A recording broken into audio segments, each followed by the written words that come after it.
Hello friends, my name is Shivam from DevOps Schools and I will help you to enable your learning process in various technologies of DevOps, artificial intelligence, machine learning, big data and many more. This is our initiative to help you by sharing multiple tutorials and videos. And if you want any specific tutorials on any particular topic, then please do comment in the below comment section and I will help you with it. Also, please subscribe to our premium services on YouTube, which will give you access to more content and videos to enhance your knowledge about all these topics. Also, if you want me to help you with regards to the online trainings and classroom sessions by our qualified trainers, then please do write me at contact@devopsschool.com. Thank you.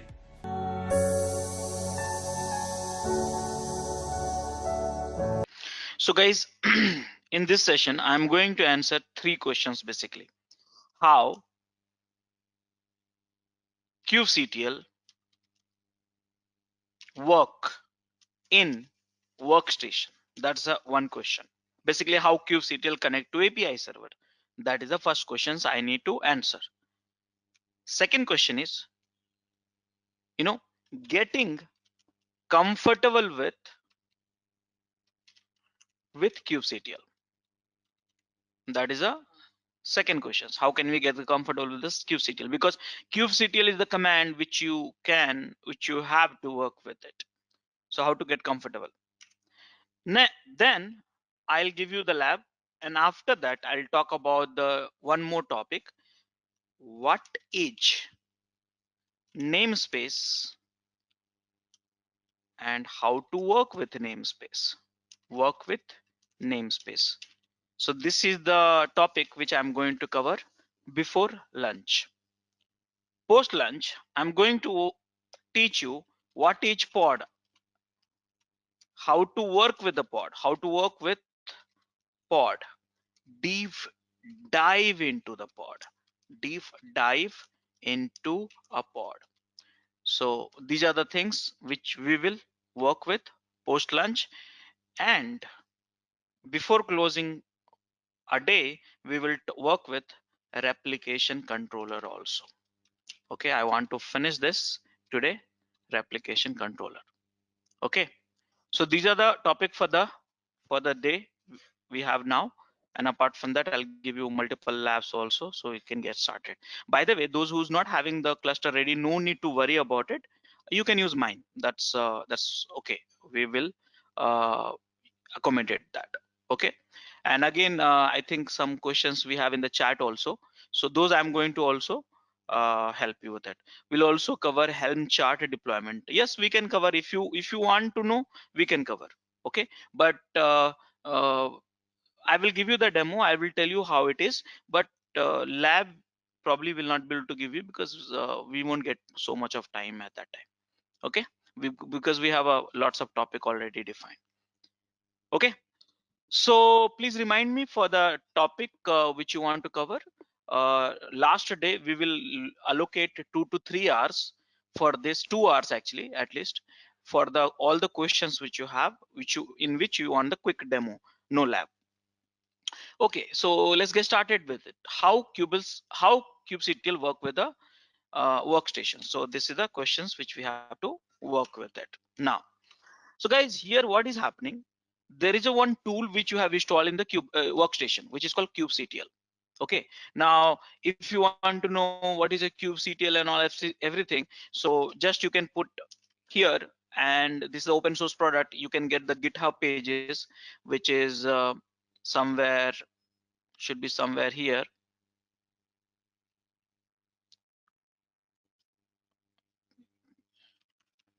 GitHub pages, you can get it here and you can go through this. This is the one. Okay, but in short, kubectl is been used to talk to API server. I have explained you so many times. Okay, this is in the workstation, this is in the node, this is the master. Everyone uses kubectl to connect to API server. So guys, kubectl is a thing in this way. Let me help you to visualize that. Okay, so this is your laptop. Okay, and somewhere here you have a cluster, and this is a master, and this is the API server, and there's another machines here, multiple machines are hundreds of machines are there. Now the question is kubectl is here.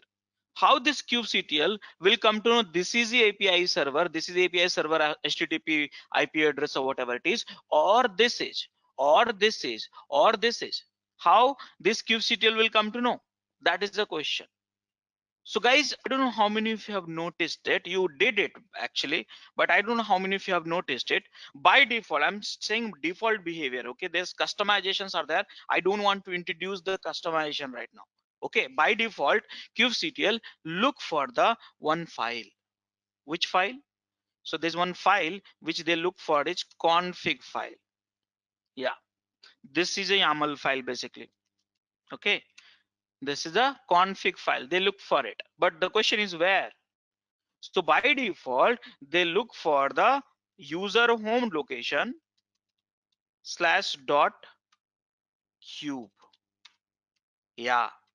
So guys, this is the default locations for this file. So they look for this file, and if this file is there, they look for the content of the file and decide where is the API server. Is this the one, or here, where exactly the API server is? Every information you can get in the config file.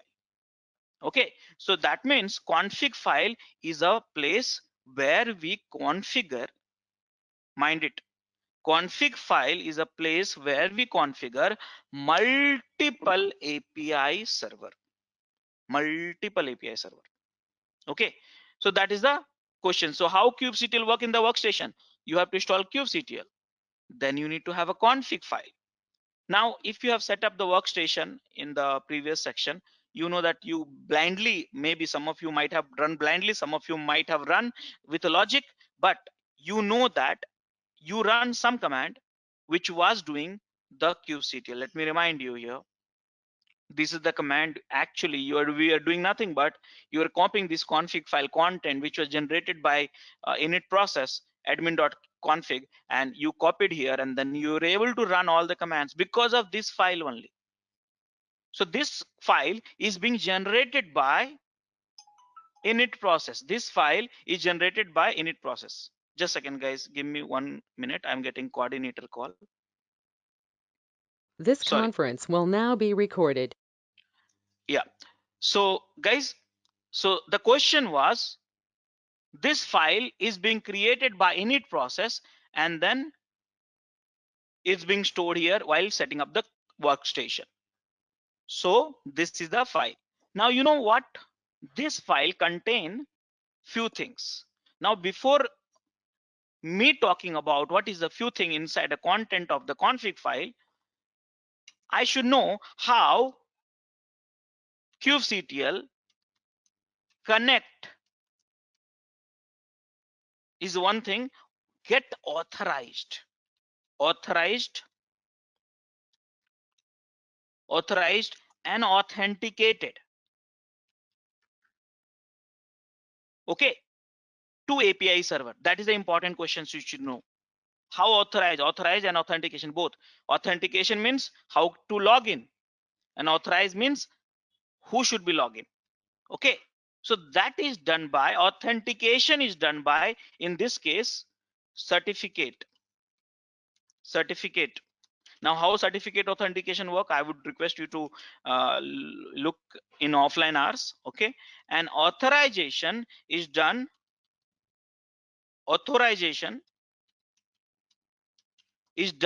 using RBAC. Now what is RBAC?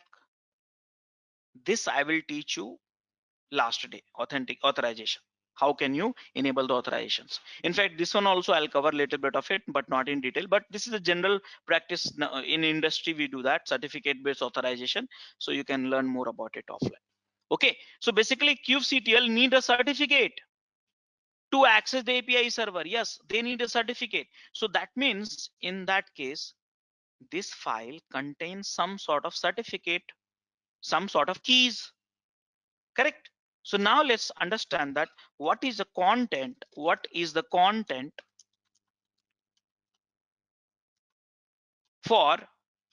config file. So guys, the content of this config file is divided into multiple section. Let me tell you, it's a YAML file. So it has some sections in the form of list. So here, one of the sections which we have is a clusters. I will put the S in a bracket. Clusters means it's a section. Okay, inside that you may have a multiple cluster. Cluster 1, okay, cluster 2, cluster 3, cluster 4, and these clusters 1, 2, 3, 4 will represent the IP address of API server. Okay, something like this: HTTP IP of API. Okay, so this will be containing the IP address of API server. Okay, so guys, here you see that I declare this number of clusters. So in a real time, you may be working with a multiple cluster, dev cluster, QA cluster, productions cluster, this cluster, that cluster. You may be working with a multiple Kubernetes cluster. Okay, but this is the pattern which you will find in the config file. Okay, config file, that's important. After that, see, you need a certificate, right? And users and certificate. So for that, after that, you need a list of users. So here just listing the users actually. So here user 1, user 2, user 3, like that. N number of users you may have it, because for different cluster, different user, right? So here you have a keys plus certificate. This is the things you will have it. Okay, keys and certificate. Now the problem here is, in this config file you have a section called clusters. Multiple clusters are there. You have a section called users. Multiple users are there, but the question is, which user belong to which cluster? That is a problem. So for that, to solve that problem, we have a contexts. Which context? So here you declare the context 1, something like this. Let me show you here. Context 1, context 2, context 3. Context is basically conceptual stuff where you merge that cluster 1. This cluster has a user which is called user 3, like this. This is the combination you created. This cluster 2, cluster 3, and you have a 2, 1. This is the combination. Okay, so it's very beautifully designed in this file. So this file you can use for working with multiple clusters. Okay, so now if you want to use this cluster, this context, that means this cluster and this user will be selected. You have to remember this name. But if let's say you want one cluster to be default, let's say you have a 3 context right now, and you want one context to be default, then you set the current context. Current context means you don't have to specify, that will be taken by default. And then you define, okay, let's work default with this one. If you want to work with any other context, you have to specify over the command line the context is equal to this name, or if you want to have a default one, this one. So guys, did you understand this skeleton? All of you, let me show you the what do you say, .cube config file. See here, look at it very carefully. This is the same skeleton, but it's pretty large, so you might get confused. Don't get confused. Okay, it's a cluster. You see here clusters. Then you have only one cluster. This is the cluster certificate. You have it here, and this is the server IP address which I was talking about. And the name of the cluster is Kubernetes. So only one cluster is there. Now below that, if you go here, you have a users. One of the users named with user certificate data and all, token and all, and that's users. Okay, it's pretty huge. Again, I have to open up. Now if you go down a little bit in between, somewhere you see contexts, context 1. So they have added this user and this cluster from the top, and then username, and then named with this one. Okay, which is the here. And then finally they set the one default anyways, it's only one cluster right now, so they set the default context, and this is how. So guys, these are the things you can see over the command line also. Config kubectl config is a command. Okay, so here what do you want to do? View. Anything you can do through the command line also. See here, this is a short format. Same file which I showed you earlier, short format. They have omitted and they redirected the certificate files and all. Okay, see here, the cluster, one cluster context, here current context, here users. So guys, did you understand how kubectl talk to API server? Everyone? Everyone? API Rajesh, server is 6443, no? Hello guys. Oh, okay. So yeah, API Ajit, port is 6443, no? That Yeah, mentioned. 6443. Yeah. Okay, that is API server 64. port actually. Yeah, Oh, thanks. yeah, that's API Rajesh, here, server. yeah, why do you need multiple users here? Is it like it is managed by the admin now? So that one user should be enough, right? What is this No, users you here? forgot the thing. You forgot the thing. I need a multiple user, not for the one cluster for myself. I have a multiple cluster, no? You may have a Okay, multiple cluster. okay. If it is for single cluster, single user. Single user, but I mean, see, you're an individual. For one cluster, one user will be there. But you are managing 4 clusters, so you'll have 4 users, right? Okay, right, got it. Yes. So like that.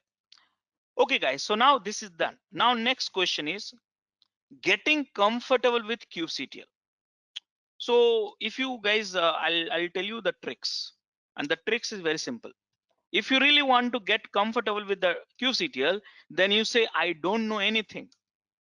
I don't know anything more than kubectl command. That's all.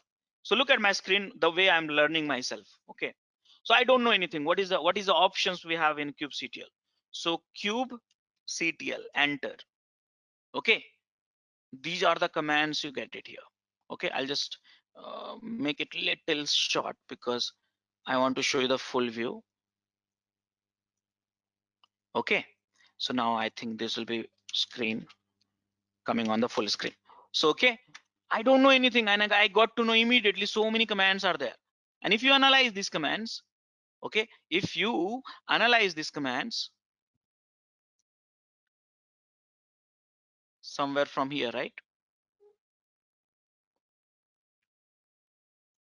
Yeah. Okay, if you analyze these commands, see here, they have divided into basics command, and then for a beginner, basics command for intermediate, and some deployment commands. If you're admin, cluster admin, then these are the commands. If you want to troubleshoot, these are the commands, and some of the advanced commands, some of the setting commands, some of the other commands. Well defined commands, they have it. But first, I want to know first thing, am I able to talk through the kubectl to API server? Is it accessible? Am I having that all this stuff? So first, what I will try, guys, I will look out for the code, look out for the commands which will help me to find out how can we connect. So here I see clustered info. So this clustered info command will give me the I'm able to connect to the cluster or not. Again, you have to be a little bit slow. Read it. Don't rush. This is the ultimate learning. So you have to do that here only. Okay. So yep, it's running. I see that. Okay. So Rajesh, one more Everything. question. It is like a root, any user we can access. Like you are in CentOS user. Docker we will use root actually because it will throw some either. Kubernetes is like kind of anything is there to No, that's check. what I answered these questions in the previous session. No, whether Oh, you are a root or whether you are a normal user, I don't care. kubectl don't care. kubectl, any user, mind it here. Again, I'm repeating. Any user you are, I don't care. kubectl don't care. They will read this oh, file. Do you have that file? That's all. Are you getting my points or not? yeah. Yeah. So this file has to be there. Whether you are a root normal user, I don't care because kubectl uses this file. And this file, how do you get it? How do you get it? So actually you get it. If you remember, you run these commands.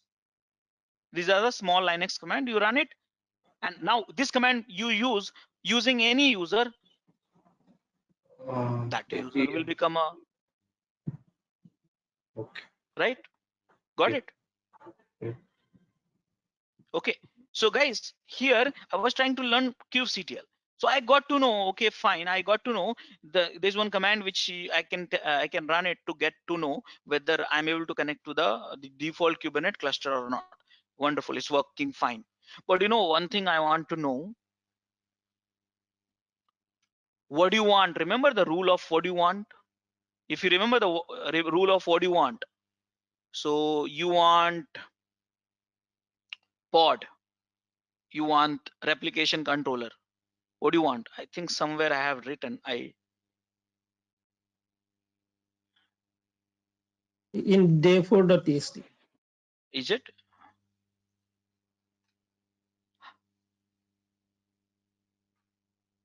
Yeah. I mean, what do you want? All the resources you want, right? You want the pod, replications controller, services, storage, all this thing you want. So guys, if you want those stuff, how do I know? I don't know anything right now. How do I know? So what I will do, I will read that. Do we have any options which will tell me list of API resources which I want to learn, which I should learn? So setting, no. Other command, oh yes, it's here. See, API resources. It print the supported API resources for the server. So now if I go and run this command, I'm learning myself, okay? So see that here. I will learn all the resources. I need to learn. I want to spend some time, not some time, all of my time only to learn these resources, because this is the only job you have it. Only job you have it, to learn resources and put it in the YAML file. That's all. Okay, why this is not getting, oh, it's not a putty. Okay, so first I will run this command. Okay, and kubectl API resources. See here, wonderful. Now guys, there's so many API resources you got it, by the way. You see here, so many API resources. I want to count it first. Last count I did in the last month. 54 at that time it was there. I got a 57, means 3 increase has happened. That means 3 additional feature you got in the 1 month. Okay, wonderful.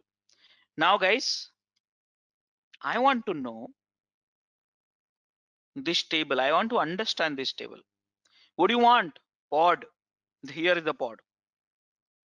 The pod which I'll explain you yesterday. This is the one. So name is pod. Now what is a pod? You know that. But similar way, you have to learn all this 57. Let me tell you, every month they keep adding it, just like that. In 1 month they added 3. So they'll keep adding the resources. That's the reason you should not never stop learning actually. So here you want the pod. Short name is pod. API version. Namespace true. Kind is equal to pod. Okay. So we need to understand this table very carefully. What is a kind? What is a namespace true false? What is API version? And what is a group name? Means short names and name. We'll understand sometime. But I got to know, okay, these are the API resources. These API resources is lying at API server. I repeat, this API resources is lying at API server. Okay. So this is your list of resources which you need to learn. Okay. So fine. I got to know these are the resources. So let me, for the sake of this documentation, let's copy. This is a real work, guys. This is the what you have to do whole day, every time. Okay. So now we need to understand this stuff. We need to understand this stuff. What is a API version? What is a namespace, true, false, and what is a kind and all stuff like that. So let's understand that. Let's create a one master picture. This is the master server. And in this master server, we have API server. Okay. And then we have a etcd, we have a controller and scheduler. All this component is running. You have seen it already. So like that. Everything comes from here. Okay. So now everything comes from here. So it has a API, multiple API. So guys, this contain API server contain multiple API. 1 feature, 2 feature, 3 feature, 4 feature, 5 feature, 6 feature, 7 feature, 20 feature, 30 feature, 50 feature, 100 feature, like that. So the growth of API is growing every day, every week, every month. So what they decided, what they did, they said, let's do one thing. That way, if we keep growing unorganized way, then it's not a good. Let's do one thing. This all APIs, group it together and call it XYZ. This you call it MNP. This you call it this. This is called this. So like that, they group it all these APIs, and that is how this is easy to manage. Like say permission related API, just group it in one, authentication one, storage one, like that they have group it. So now if you come back to here, these are the APIs. Binding is one API, nodes is API, pod is one of the API, it's a feature. But if you see the API version is basically a group here. It's a group. Look at this here. The name of the group itself is here. See, admission, you have a 2. V1, you have, this is the first initial resources in Kubernetes. So when Kubernetes got introduced very first time, then these are the resources got introduced.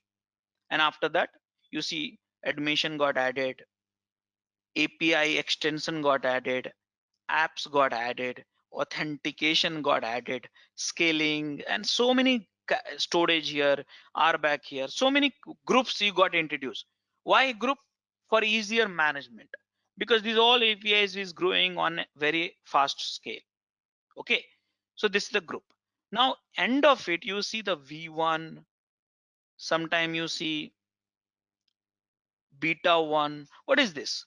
So guys, here what is happening? Think simple. This API, you know, this API, you have multiple releases also, right? This one a V1, this one V2, sometime next one will come V3, like that. Okay, I'm just having V1, V2, V2, V3 just to explain it to you. But in the Kubernetes, nothing conclusive has come for the V2 right now. So all this API has a version 1, version 2, this and stuff like that.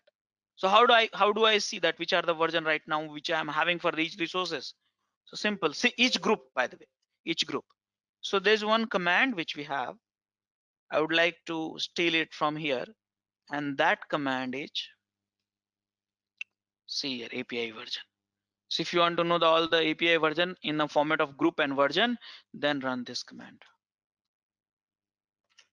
See here, all these are the group name. Okay, this is a group, and for each group, whichever the version you have got it, see here, most of them you will get it a V1, some of them you will get in the V2 beta or V1 beta. Okay, so see here, some of the beta is here. See, auto scaling V1 is also there in this Kubernetes installation, and auto scaling V2 beta 1 is also there, and auto scaling V2 beta 2 is also there. So probably in next 1 or 2 months, probably you may get V2 also. Okay, and then remaining V1s and stuff like that. So these are the versions of these resources. Okay, so how do you get to know? You have a command for it. So guys, I get to know this part, AVI version, I got to know. So version basically nothing but a group, and then which version which is supported by current installation of Kubernetes. So guys, so far so good. Did you understand, all of you? Any questions, any Yes. doubts? Okay, now guys, namespace, you see here, very carefully look at it. Some of these resources, API resources, namespace true. Some of the resources. To watch our complete session, enroll for our premium membership. Click onto the join button and enroll yourself with the best suited option. Which you have a namespace false. Now the question is, I don't know what is a true, what is a false, why it is true, why it is false, and what is a namespace first of all. So let's understand this. Understand this in this way. Remember one statement which I'm making right now. Kubernetes view entire data center. Okay, Kubernetes view entire data center as one computer. Yes, Kubernetes view entire data center as a one compute unit. Okay, so let's say there is a one cluster. When I look at this cluster, powered by multiple node 1, node 2, these are the worker. Okay, 3, 4, 5. So this is the worker 1, worker 2, worker 3, worker 4, worker 5. 5 workers are here. Okay, 5 workers are here. So these 5 workers is empowering entire cluster. But Kubernetes view as a one compute unit. One, remember, like if I ask you, okay, how much storage you have in the cluster, you won't say, okay, I have a 10, 10, 10, 10 like that. You'll say I have a 5 nodes is to 10 GB. That means 50 GB in my cluster. That means capacity of your node is cluster is 50 GB. How much RAM you have? So this much of RAM, combined one. So Kubernetes view entire data center as one compute unit, combined one, right? Mind it here. Okay, so now what you have done is, guys, there is one, think about it. I'm just trying to explain you the scenarios. Okay, multiple discussions points can be generated, but the purpose is not how many points I added to the purpose is what is the namespace I need to understand. Okay, so here namespace to be understood well, let's have the two teams, team A, team B, or product A, product B. Now guys, you know that when product A run the pod, then let's say he will running the 5 pod or 6 pod, let's say. So he run 1 pod, 2nd pod, 3rd pod, 4th pod, 5 pod, 6 pod. Now you know that scheduler, the job is to equally divide the allocate the the job work to the pod, I mean node, correct? You know that. So how come you got 1 1 1? See, this node you got 1 2, this node 1, and rest of the node also you got 1. Who decide this one? You know that very well. Scheduler decide. Scheduler has certain logics which they apply. You can impact that logic also, but right now I don't want to get into that. Okay, so like that, B team also, when they deploy their own pod, so they deployed their pod equally on the each node. So far so good, right? One cluster you have it, you created a pod, and A team, A product, a B product, they also created a pod. So far so good, right guys? Any questions so far?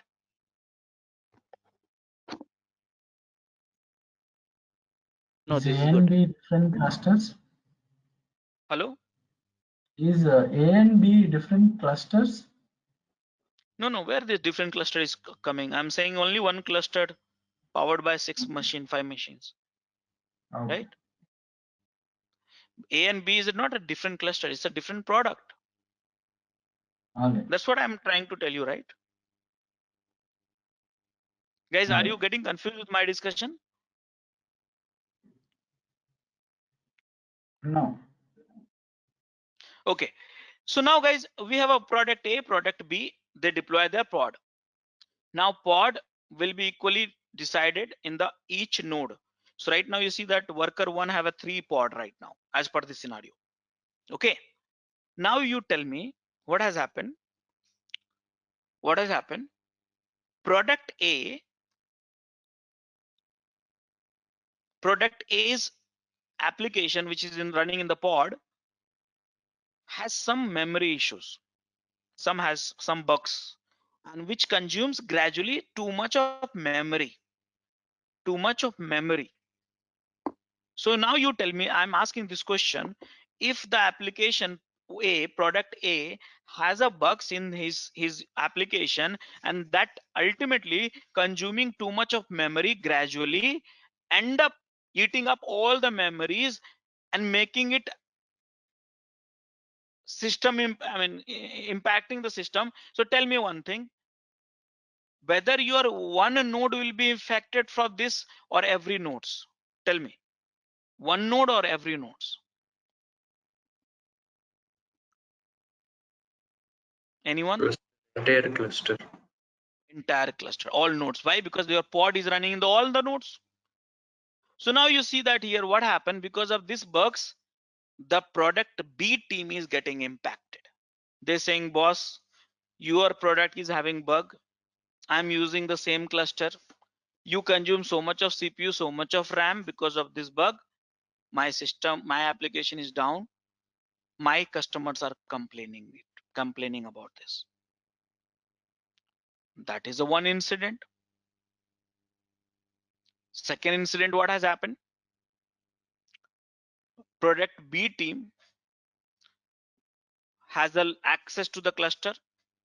So by mistake, what he did, he deleted some of the pod of the or some of the resources of the product A by mistake. So now team product A is complaining. So basically here the idea what I'm trying to build in your mind is there is only one cluster for each organization, one cluster. But you have a multiple product, multiple team, multiple department. So how can you work together and without impacting to each other? Without impacting to each other. Then Kubernetes introduce one concept to divide the cluster. Please hear me out very carefully. Kubernetes introduce one concept, and that concept through that concept, Kubernetes wanted to divide the resources for each product, each department, each team, whatever it is. But how? So they created one concept called namespace or subcluster, whatever you want to call it, subcluster or namespace. So they said, okay, I will create one subcluster like this. Okay, I'll create one subcluster like this, or we call it a namespace. And no one, mind it, no one can create resources in the cluster, but everyone has to create a resource at a subcluster, which we call it a namespace. So now product A will run the pod in this cluster, in this namespace. Product B will run all of each pod in his namespace.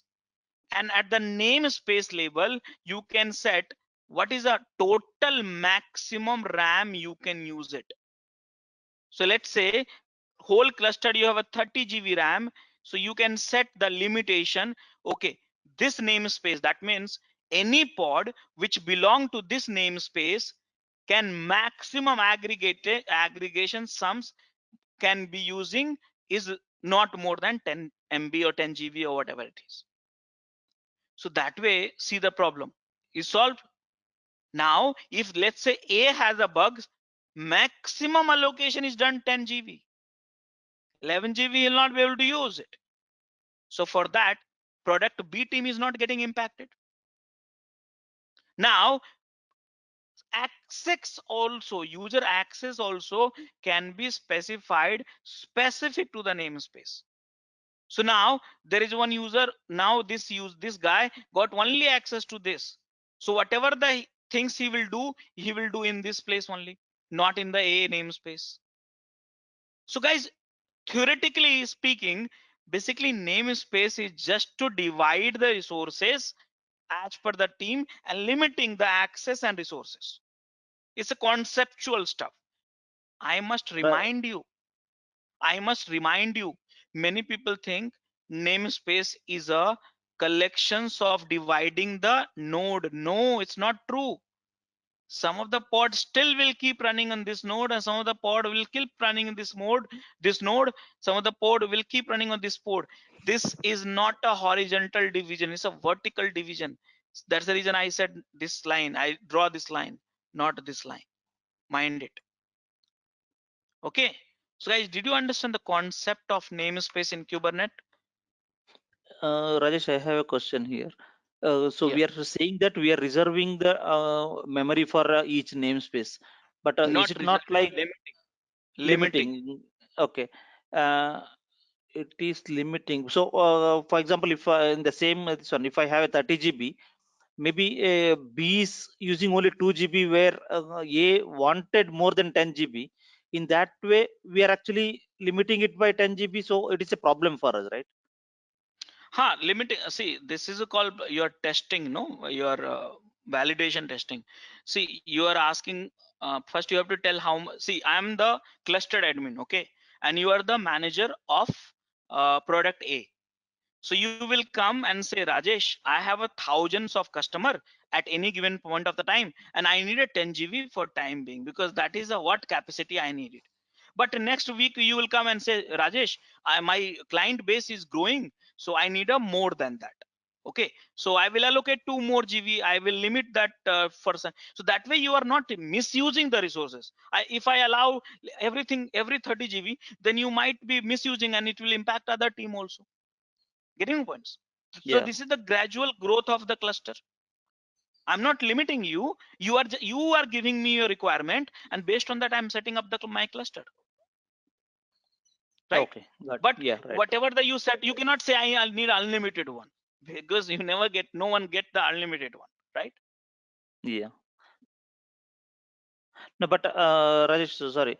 This we are whenever we are talking about 10 GB limit, that by seeing today's requirement, yes, I have a 4 instance, so 10 GB is enough. Is it not like if I increase my instances, memory will exceed? Yeah, it will do that. You can, I will as an admin, I will keep adding the more resources to this cluster, but it will not benefit you. You have, because I set the limitation, only you can use 10 GB. So if you want more GB to be utilized, you have to send it to the request to the admin saying that, Rajesh, I need to increase 10 to 15. Is it possible? I have approval for it. So I will check whether availability is there or not. If not availability, then I will add more worker. I'll keep adding more worker, and then I'll set 10 to 15 here. Okay. It's gradual learning process within a different teams, right? Okay, got it. Yes. It's like we're setting the condition for the pod which is creating in the namespace A or namespace B. It's like that only. Yeah, namespace is just a isolation. It's not like a Oh. physical drawing and something like that. It's just whenever you create a pod, you belong to some namespace, and through that we monitor that how much RAM you have consumed, how much CPU you have consumed uh, for the pod which belong to this namespace. So you see, it's like a bucket. I'll tell you this bucket. I think I discussed somewhere else also today. A pod is also bucket, right? Remember, pod was a bucket for the container, and the namespace is a bucket for the pod. Got it? So like we are setting the default for each pods using the namespace, like default. Yeah, you can limit that. Yeah. Okay. Okay, guys. So now what is happening? You know what has happened? What has happened? What has happened is then product. So we created a namespace. Okay, think about it. So we created a namespace for the product A, product B. By the way, you might have forgotten that to manage the server also, to manage the cluster also, Kubernetes cluster, we are running multiple pod, like a API server, scheduler, controller, and all stuff like that. These are nothing but the pod. We are running the pod. So those pods will belong to which namespace then? Then for the Kubernetes, what they did, they created one system namespace. Yeah, by default, system namespace, and all the system related pod they are running in it. Then community started saying that, okay, what about those people who belongs to no namespace? There should be some default namespace. Then Kubernetes created a default namespace by default also. Then community talk about, okay, what about the pod which is common for the multiple product and no one wants to host it because of n number of reasons, security, this, that, and all, permissions and all. So then Kubernetes created one more namespace by default and they call it public namespace.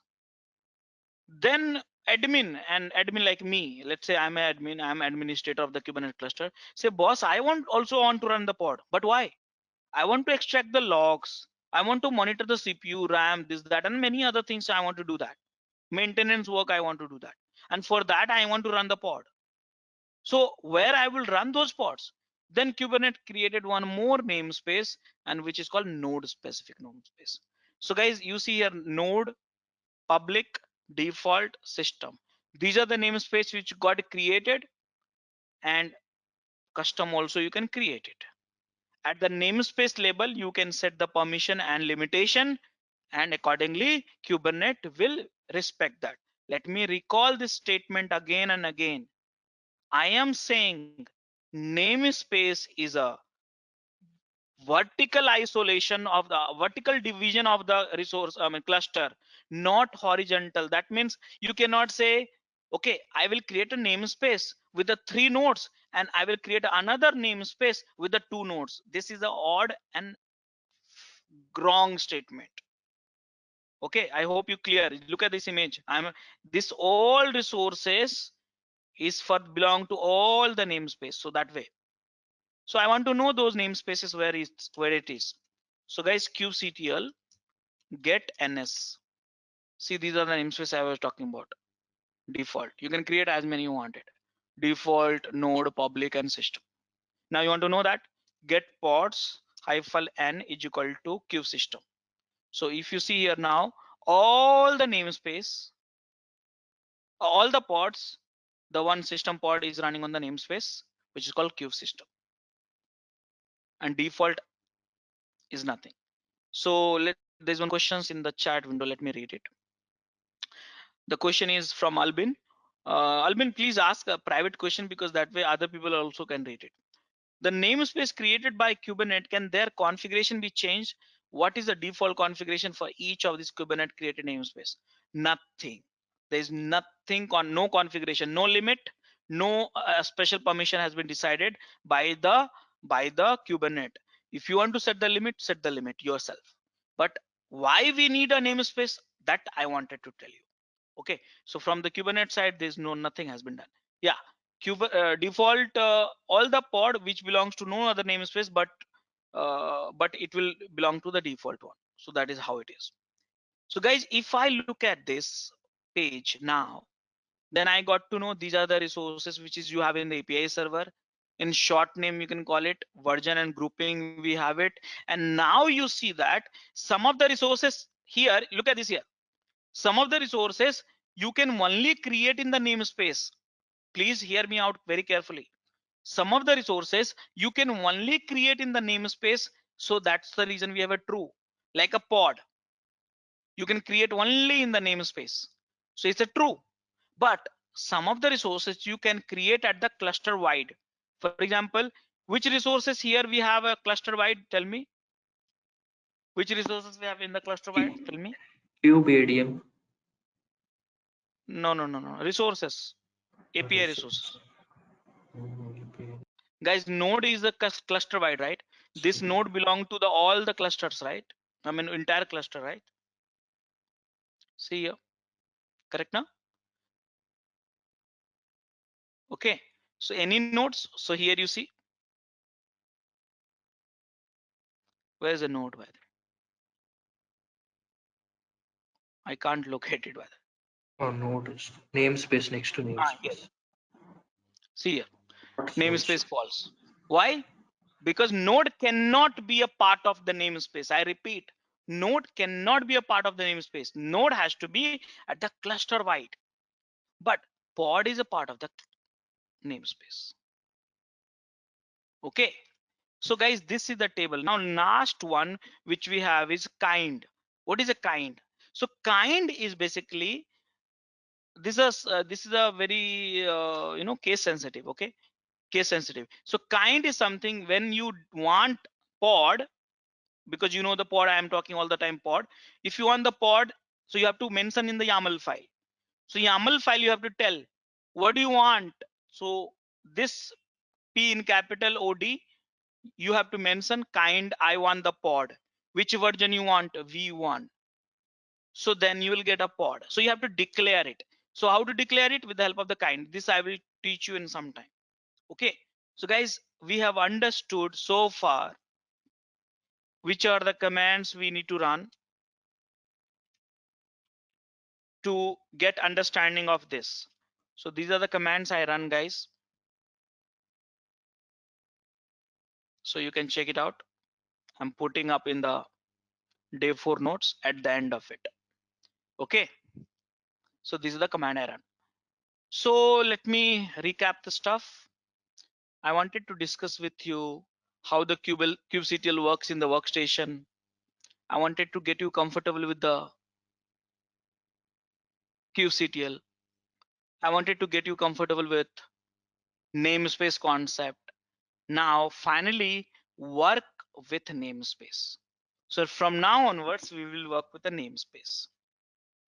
Okay, so the question is not only namespace, guys. I'll show you the magic formula how to work with API. Remember, you are working with API now. API server, you'll send the request and request for the API. So guys, you tell me, some of you might be a developer in this community, in this group. So tell me, if you have an API, one API, it can be public or it can be private, internal also. What do you do with the API? Tell me, what do you do with it? Everyone.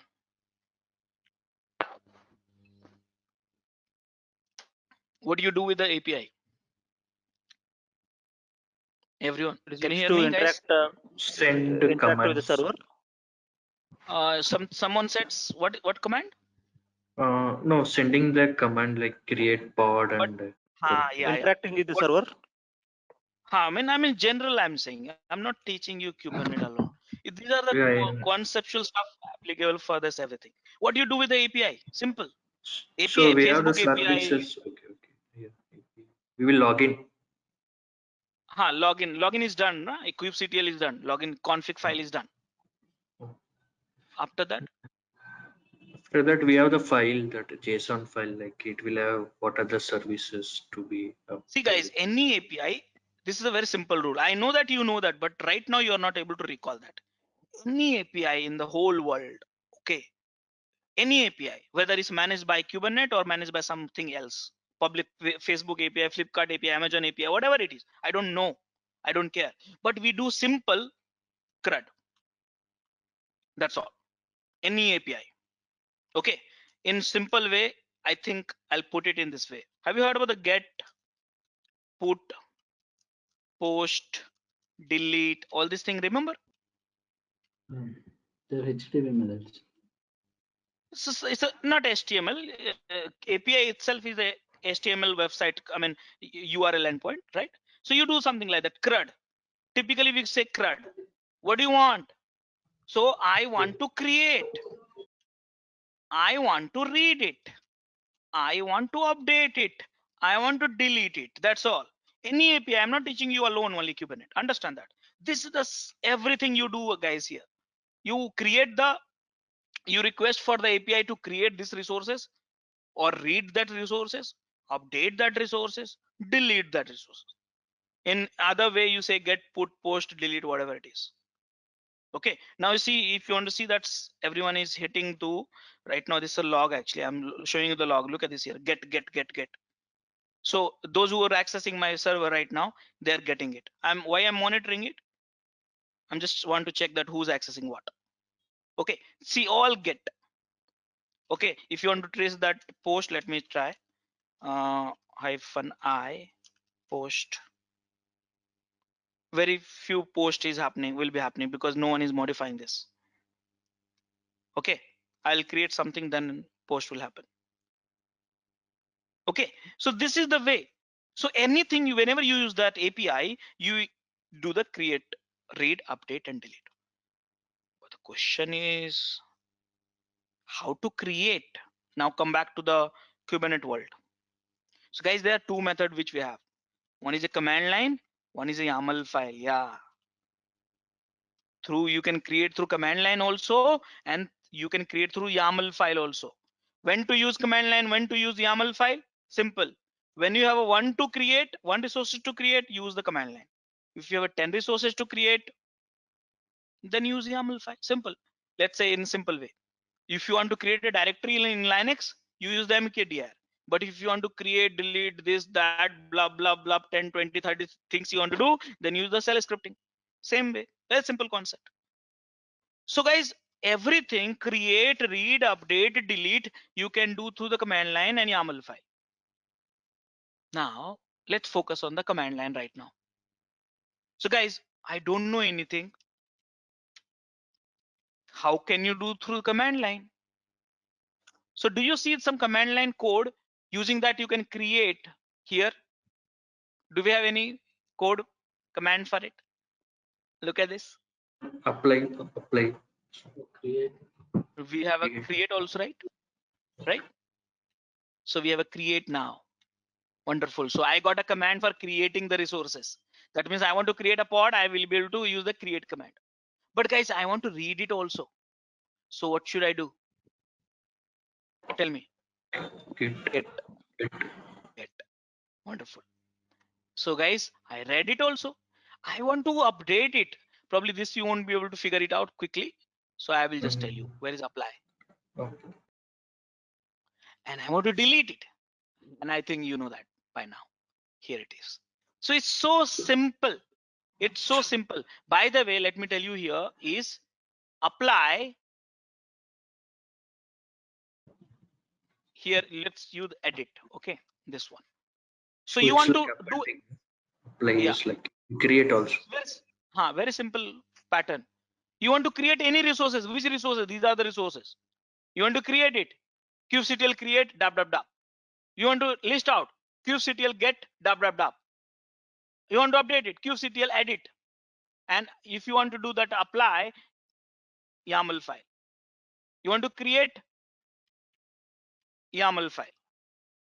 You want to get YAML file. This is not required. Edit. This is a command line and apply YAML file. And you want to delete and delete YAML file. See here. It's very simple pattern. Nothing like that. Very simple pattern. So by now I learned 5 more commands. I think 5, 6 more commands. Okay. I want to create. I want to read it. I want to update it. I want to delete it. So guys, what do you want? So now the time has come to ask a question. What do you want? And let me tell you guys, this formula you can apply with every 57 resources which you have it here. So it's a global formula. So what do you want, guys? I want namespace. Next time I want the pod. I want the replication controller. I want the deployment. I want the services. I want the storage. I want the RBAC. I want this, that. So many things I want it. So can we apply the formula? So guys, I will learn myself only rather than asking. So what I want, kubectl, I want to create namespace. So kubectl create. But what? I don't know. So shortcut. See here, ns namespace somewhere here, ns short. You can use a full form also, by the way, no problem. Okay, ns. But I don't know what to do. So if you don't know, guys, there's one magic command which you should know, -h. See, kubectl -h. Okay, kubectl create -h. Okay, kubectl ns-h. So you don't have to ask anyone, including a Google, to have any command. You keep asking it and you keep getting it. I got this. You see here. How to create a namespace? I got it. My namespace. Myself, I learned myself. So which namespace I want to create it? Dev. One more. Created QA. Can I created. I created. Can I get it? Can I read it? To watch our complete session, enroll for our premium membership. Click onto the join button and enroll yourself with the best suited option. Can I read it? So let's do that. So get -h. Remember -h rule. Please remember that one. Okay, I'm not teaching. I'm not be running again and again, but -get ns. See, you got the dev namespace. You got the QA namespace. Okay. After that, you want to update it. So again, through command line, edit. What? ns. Which ns? I want to edit dev ns. So form, you can edit. There's nothing edit right now. Don't do that because you don't understand what to be edited now. So edit. You can edit. No changes made. Okay, and then finally, I want to delete it. How? So kubectl delete what? ns. Which ns? Dev. And guys, I deleted. Simple. It's so simple right now. So that's the reason I've been telling you in Kubernetes, you just need to know what you want. The rest of the things you have it in pattern itself. So each resources you have to learn like that. So let me copy all these commands which I run so far. So guys, did you understand that all these 4 questions? So let me recap the stuff. I wanted to teach you how the kubectl work in the workstation, then comfortable with the kubectl, what is the namespace and how do we work with it, and some of the commands which I run is in these documents. Did you understand? Any questions you have for this on this topic? Any questions, guys? Along with that, you can access our other tutorials such as Docker, Ansible, Jenkins, Terraform, Splunk, AWS, Azure, and various other DevOps related premium tutorials with our channel membership. If you would have any issues with our channel membership, you can drop an email to us at contact@devopsschool.com, or you can also unsubscribe from channel membership anytime if you don't want to continue or did not like the video. To get our channel membership, click onto the join button, select the $399 plan and grow your skills immensely. Please be kind enough to like it, and you can comment any of your doubts and queries. We will reply to them at the earliest. Thanks for watching.